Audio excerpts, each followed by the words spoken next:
ตันวันศุกร์ที่19นะแห่ดอนตันเป็นวันศุกร์ที่19เนอะโยมมันก็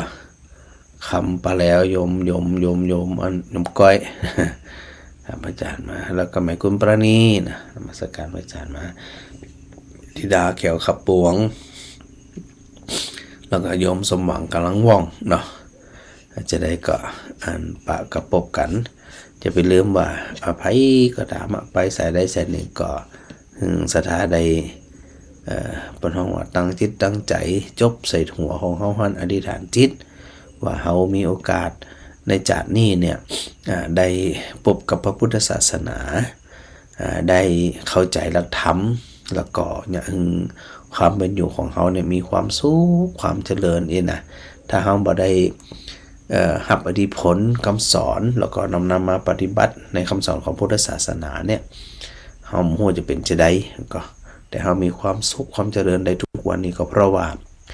คำสอนของพุทธศาสนาที่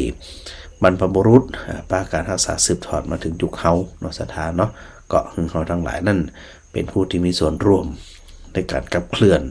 ตั้งใดตั้งหนึ่งนะแต่เป็นไปตามกำลังของเขาทั้งหลายในสถานเนอะจะได้ก็ขอโมทนาอยู่ดีมีสุข